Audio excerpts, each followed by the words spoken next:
Hello friend, welcome to इन्फोटेट IT classes. जैसा कि आपने थंबनेल में देख लिया होगा कि 2025 में आपको डिफरेंट डिफरेंट डिपार्टमेंट में वैकेंसी आई है।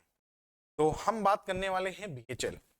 जी हाँ, बिल्कुल सही सुना कि बीएचएल में सर आईटीआई की वैकेंसी आती है। तो हाँ भाई, आती है। क्या सर 2025 में आने की संभावना है? जी हाँ, बिल्कुल आने की संभावना है। मैं ऐसा क्यों कह रहा हूँ कि अभी मैं आपको कुछ डाटा बताने जा रहा हूँ कि वैकेंसी क्यों आने की संभावना है। क्योंकि अभी तक बीएचएल में मैं भी कह रहा हूँ 10 साल हो गए, 10 साल से प्लस हो गए होंगे, वैकेंसी आपको देखने को नहीं मिली। आई भी है तो वहां पे फिक्स टर्म, यानी जो कि फिक्स टर्म वैकेंसी भी आती है, मतलब टेन्योर बेस पे आती है, तो वहां पे आपको देखने की। मगर इस बार आईटीआई वालों के लिए बहुत अच्छी अपॉर्चुनिटी है। यहां मैं बोल सकता हूं 2025 में जितनी भी आपको डिपार्टमेंट, मैंने ऑलरेडी इसके ऊपर एक वीडियो बना दी है कि मैंने आपसे बोला था कि अपकमिंग न्यू वैकेंसी 2025 में अगर आप टारगेट सही दिल से मेहनत कर रहे हो तो आप इन वैकेंसी को जरूर टारगेट कर सकते हो, क्योंकि इनका बहुत जल्द 1 बाय 1 आपको नोटिफिकेशन देखने को मिलेगा। जैसे 2024 में वैकेंसी आपको देखने को मिली थी सभी डिपार्टमेंट के, कुछ डिपार्टमेंट को मैं छोड़ देना चाह रहा हूं, मगर जो छूट गई हैं, मगर 2025 में आपको वैकेंसी यहां से भी मिली। जैसे सबसे पहले आपको डीआरडीओ, क्योंकि आपको पता है हर साल 2 साल में आपको वैकेंसी देखने को मिलती ही मिलती। 2022 में निकली थी, उसके बाद सीधा सीधा आपको 2024 में बीत गया, 25 चल रहा है, अभी तक वैकेंसी का कोई नामो निशान नहीं है। फिर भी लास्ट तक वैकेंसी आपको देखने को डीआरडीओ को वाली है। यूपी आर्मिनल, इसरो, एनपीसीआई, एनसीएल, बीएचएल, जिसकी मैं अभी बात करूंगा आपको, सेल, और साथ ही साथ कुछ और डिपार्टमेंट्स हैं यहाँ पे, जैसे आपका सीएसआईआर अभी भी वैकेंसी इसकी निकल रखी है, एलपी, ट्यूबवेल ऑपरेटर, एनएफएल और एचएल। ये ऐसे डिपार्टमेंट है जो कि 2025 में आपको वैकेंसी यहाँ पे देखने को मिलेगी। अब मैं बात करता हूं सर बीएचएल के बारे में। बीएचएल एक बहुत ही अच्छी ऑर्गेनाइजेशन है। अगर आपने सच में मैं जनरली जानता हूं, क्योंकि जो हमारे कुछ फैमिली मेंबर्स हैं ऑलरेडी यहाँ पे सिलेक्टेड हैं, लगे हुए हैं। जब वैकेंसी आपको देखने को मिलती थी पहले, हर साल आती थी, मगर अभी कुछ टाइम बाद या कुछ साल हो गए, बहुत ऐसे 11 साल हो गए, अभी तक वैकेंसी आईटीआई लेवल पे परमानेंट वैकेंसी आपको देखने को नहीं मिली। इस बार ऐसा इसलिए कह रहा हूं क्योंकि बीएचएल ने डिप्लोमा लेवल पे, ध्यान सुनना मेरी बात को, देखो डिप्लोमा लेवल पे वैकेंसी इन्होंने निकाली है। अभी बीएचएल का एडवर्टाइजमेंट आपने देखा होगा, यह 3/2025, यानी अभी आपको फरवरी में आपको देखा होगा कि इसकी डिटेल नोटिफिकेशन आउट हो चुका था, क्योंकि आपको अप्रैल या मई में इसका पेपर भी है। ठीक है, बहुत ही कम समय देता है बीएचएल, चाहे वो आपका डिप्लोमा लेवल पे निकालें, चाहे वो आईटी लेवल पे निकालें। ठीक है भाई। तो यहाँ पे इसलिए नोटिफिकेशन दिखाना चाह रहा हूँ क्योंकि ये बीएचएल ने जो हायर पोस्ट होती हैं, या लाइक आपका बीटेक की जो सुपरवाइजर पोस्ट होती है, इंजीनियर पोस्ट होती है, तो इनके लिए वैकेंसी इन्होंने परमानेंट निकाल दी है, और अच्छी खासी निकाली है। आप देख सकते हो यहाँ पे, देखो यहाँ पे अगर आप रिक्वायरमेंट देखें, 150 इंजीनियरिंग ट्रेनिंग की आई है, तो अलग अलग यहाँ मैकेनिकल के 28, इलेक्ट्रिकल की, सिविल की अलग अलग यहाँ पे निकल रखी है। ठीक है भाई। और टोटल की बात करो तो 150 पोस्ट, और यहाँ पे बात करो 250 पोस्ट, कुल मिला के आपके पास 400 वैकेंसी आपको यहाँ पे देखने को मिली है, क्योंकि एक हायर पोस्ट होती है, आईटीआई से ऊपर होती है। अब सबसे पहले आपके माइंड में ये आना चाहिए कि भाई जब सर हायर पोस्ट की निकल सकती है तो आईटीआई बेस पे भी निकल लेगी, क्योंकि वहां पे इनको ऑपरेटर वर्कर की जरूरत होती है। जब यहाँ 400 पोस्ट निकली तो उससे दुगना ही मान लो भैया, 800 प्लस पोस्ट आपको देखने को मिलेंगी। अब बहुत जल्द आपको नोटिफिकेशन आपके सामने रहने, जैसे इन्होंने अभी काफी दिन से हो गया, काफी साल से हो गया वैकेंसी इसमें देखने में मिली, करीबन हो गया भैया 10 साल हो गए आपको वैकेंसी देखने को ही नहीं मिली है, यानी 2014 के बाद वैकेंसी इसमें देखने को नहीं मिली है। तो भाई अच्छी अपॉर्चुनिटी होने वाली है, क्योंकि 400 प्लस जब वैकेंसी इसमें निकल रखी है, तो आईटीआई के लिए भाई बल्ले बल्ले है, क्योंकि 800 प्लस पोस्ट आने वाली है। अभी फिक्स टर्म के बेस पे अभी 2019 में निकली, मैं उसका बता देना चाह रहा हूँ। देखो 2019 में निकली थी फिक्स टर्म पे, ठीक है भाई, यहाँ पे आप देख सकते हो, जो कि त्रिचापल्ली में निकली थी। और यहाँ पे आप, जो मैं थोड़ा सा ऊपर करना चाह रहा हूँ, यहाँ पे देखो जो टोटल पोस्ट निकली थी भाई, यहाँ पे टोटल पोस्ट यहाँ पे देखोगे तो भैया वेल्डर के लिए आपके पास 26 पोस्ट थी, आप फिटर से हो तो 38 पोस्ट थी, आप मशीनिस्ट से हो तो 7 पोस्ट। ठीक है भाई। मगर ये जो वैकेंसी निकली थी ये फिक्स टर्म पे थी। क्या सर इस बार भी ऐसा ही होगा क्या? तो भाई इस बार ऐसा नहीं होने वाला, क्योंकि अच्छी पोस्ट निकलेगी और परमानेंट निकलेगी। डिप्लोमा और बीटेक की जो निकली है वो परमानेंट है, टेन्योर बेसिस पे नहीं निकली। ठीक है भाई। तो इस बार भी बहुत अच्छा यहाँ पे भाई आपका वैकेंसी आने वाली है। और एलिजिबिलिटी क्राइटेरिया सबसे माइंड में आता है, सर क्या होता है एलिजिबिलिटी क्राइटेरिया। देखो सबसे पहले मैं आपको एलिजिबिलिटी क्राइटेरिया बता दूं।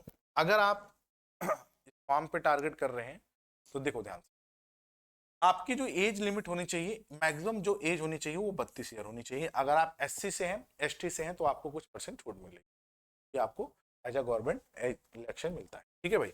एजुकेशन क्वालिफिकेशन देखो यहाँ पे, एक तो मैट्रिकुलेशन मतलब कि आपके पास 10वीं होनी चाहिए। ठीक है भाई। प्लस में नेशनल ट्रेड सर्टिफिकेट जिसको एनटीसी बोलते हैं, यानी आपके पास आईटीआई होनी चाहिए। ठीक है भाई, आईटीआई होनी चाहिए। प्लस नेशनल अप्रेंटिसशिप सर्टिफिकेट जिसको हम एनएसी बोलते हैं। ठीक है भाई। और आपके पास एनएसी होनी, यानी आपके पास 10वीं पास हो, फिर उसके बाद आपने जिस ट्रेड से, यानी आप फिटर ट्रेड से हो तो 2 साल की आईटीआई होती है, तो आपने वो कर रखी हो, या आपने या नहीं प्लस, क्योंकि कंपलसरी है कि कुछ ऐसे डिपार्टमेंट होते हैं जैसे आपने सुना होगा एनसीएल हो गया, बीएचएल हो गया। ठीक है। तो ये ऐसे डिपार्टमेंट है जहां पे अप्रेंटिसशिप मांगता ही मांगता है। तो भाई अप्रेंटिसशिप जिन्होंने कर रखी है तो इसमें फायदा होने वाला है, क्योंकि वैकेंसी आपको इसी साल देखनी। ठीक है। क्योंकि लग जाइए, मेहनत से लग जाइए, और मेहनत कराने के लिए इन्फोटेट ऑलरेडी आपके पास खड़ा रहता है, तभी तो आप देखोगे यहाँ पे, क्योंकि यहाँ पे भाई सिलेक्शन तो होता ही होता है। ठीक है भाई, सिलेक्शन तो होता ही होता है, साथ ही साथ यहाँ पे रैंकर्स भी निकलते हैं।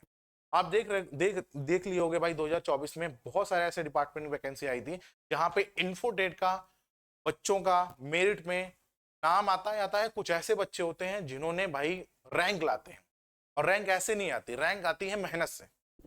नाम आता है मेरिट में मेहनत से। अगर आप मेहनत करना चाहते हो कि सर हम टारगेट कर रहे हैं सर ये वैकेंसी को, स्क्रीनशॉट ले लीजिए, जहां भी पढ़ते हो लगा लीजिए, क्योंकि आपको वैकेंसी देखने को मिलेगी। और मोस्टली इसका सिलेबल ऑलमोस्टली सब सेम ही रहता है, क्योंकि टेक्निकल का जो मेजर पोर्शन आपको ज्यादा इसमें पूछा जाता है। ठीक है भाई। तो टेक्निकल के लिए टेंशन नहीं लेना। मैं अगर आप फिटर से हो, अगर आप टर्नर से हो, अगर आप मशीनिस्ट से हो, तो इसके लिए प्रॉपर तरीके से आपको ट्रेड के साथ साथ नॉन टेक भी दी जा रही है, जहां पे नॉन टेक सर क्या क्या मिलने वाला है, मैथमेटिक्स, क्योंकि सब कुछ बैलेंस करके चलना है, कंपटीशन ज्यादा है। तो ये ना सोचो कि सर हमने ट्रेड में आप बहुत धुरंधर हो गए, मगर इसको भी बैलेंस करके चलना है, क्योंकि यहां से भी नंबर लाने हैं। मान लो बीएचएल में 75-25 का रेशियो होता है, तो 75 आपका टेक्निकल आता है, 25 आपका नॉन टेक आता है, क्योंकि नोटिफिकेशन हर साल, मैं प्रीवियस ईयर की बात बता रहा हूँ। ठीक है। क्योंकि हर साल नोटिफिकेशन आता है तो उसका एग्जाम पैटर्न कुछ चेंज में ही मिलता है। ठीक है। रीजनिंग की भाई, बेसिक कंप्यूटर नॉलेज की, साइंस, आपको इंग्लिश, और आपको क्या कहते हैं जीके जीएस, ये सारे आपके नॉन टेक के पोर्शन। सर हमें ट्रेड का बताइए, क्योंकि हम तो ये पढ़ते आ रहे हैं, मगर हमारी जो ट्रेड होती है उसमें पकड़ नहीं है। तो उसके लिए भाई टेंशन नहीं लेना, उसके लिए बेहतरीन कोर्स आपके लिए परीक्षा एनए कोर्स भी एक होगा, क्योंकि basic to advance updated content के साथ इसमें वो मटेरियल दिया गया है। 2024 में जितनी भी वैकेंसी आई हैं सर, हमारे पास 0 to हीरो बैच था, हम सर उस बैच से हमने सिलेक्शन ले लिया, सर हमने सेल में सिलेक्शन ले लिया, सर हमने इसरो में ले लिया, सर हमने बीआरसी में ले लिया, ये सुनने को मिलता है। तो भाई मैं चाहता हूं कि ये जो वैकेंसी मैंने आपको दिखाई अभी, इस बार भी 2025 ये 0 to हीरो बैच 2.0 ये आपके लिए भाई कारगर साबित हो, क्योंकि इसमें आपको बेसिक टू एडवांस मैंने आपको पूरा कंप्लीट करा रखा है, जहां पे कंप्लीट आपको पहले थ्योरी मिलेगी, जहां पे basic to advance with animated के साथ, जो भी मुझे लगा भाई यहाँ पे बच्चों को समझाना है, एनिमेशन में माध्यम समझाना है, तो वहां पे मेहनत की गई है, क्योंकि कंटेंट पे मेहनत की है, तभी आज सिलेक्शन के रेशियो है। ठीक है भाई। प्रीवियस ईयर क्वेश्चंस ये भी आपको इंक्लूडेड मिलेगा, साथ ही साथ एक्सपेक्टेड, सारा कंटेंट एक ही कोर्स में है। आप चाहते हो कि सर हमें इस वैकेंसी पे टारगेट करना है, कौन सी वैकेंसी के बारे में बात कर रहा हूँ, ये सारी वैकेंसी पे टारगेट करना है, स्क्रीनशॉट ले लो। मैं बार बार कह रहा हूँ क्योंकि 2025 में आपको देखने को मिलने वाली है। टारगेट करना है तो जाके भाई 0 to हीरो बैच आप जाके मल सकते हो, और बीएचएल के लिए बहुत अच्छी अपॉर्चुनिटी आने वाली है भाई। लग जाइए, मेहनत से लग जाइए, बहुत अच्छा भाई वर्क प्लेस है, बहुत अच्छा इन्वायरमेंट है, फैसिलिटी ज़्यादा है भाई, लग जाइए मेहनत से। और चाहते हो कि सर हम भी यहाँ पे आ जाए, यहाँ पे आने का मतलब आप कहीं डिफरेंट डिपार्टमेंट में सेलेक्ट हो जाए, तो इन्फोटेट को सब्सक्राइब करना ना भूलिए, सब्सक्राइब कर दीजिए, कि भाई ये ऐसा प्लेटफॉर्म है जहाँ पे आईटीआई वाले बच्चों के लिए सच और सॉलिड न्यूज आपको सबसे पहले आपको मिलती है। जो जेन्युइन लेता है वही आपको बताया जाता है, ना तो कोई कंट्रोवर्सी, ना तो कुछ नहीं कि हमने ये कर दिया वो कर दिया, फिर बच्चे हम कंट्रोवर्सी के चक्कर में हमें देख रहे नहीं। यहाँ पे बस ओनली फॉर आपके लिए बात होती है। क्योंकि हम बीच बीच में इसलिए वीडियो लाते हैं क्योंकि हमें पता है, हमें क्या पता, हमारे जो बच्चे लगे हैं ये सारे डिपार्टमेंट में लगे हैं, हर चीज देखेंगे, वो बताते हैं सर कि वैकेंसी बहुत जल्द आपको यहाँ पे शॉर्टेज है वर्कर की, तो वैकेंसी देखने को मिलेगी। तो उनके ही डाटा के जरिए हम आपको बताते हैं कि भाई अभी से लग जाइए, क्योंकि नोटिफिकेशन आता है सभी पढ़ते हैं, सभी पढ़ते हैं, मगर सिलेक्शन उसका होता है जो स्टार्टिंग से मेहनत करता है, जिसकी कंप्लीट होती है सारा सब्जेक्ट, उस टाइम पे रिवीजन करता है, ना कि उस टाइम पे नया सब्जेक्ट पढ़ता है। और रिवीजन रहेगा 100% आप सिलेक्शन ले लोगे। ठीक है, मिलते हैं एक नए वीडियो के साथ, और चैनल पे नए हो तो चैनल को लाइक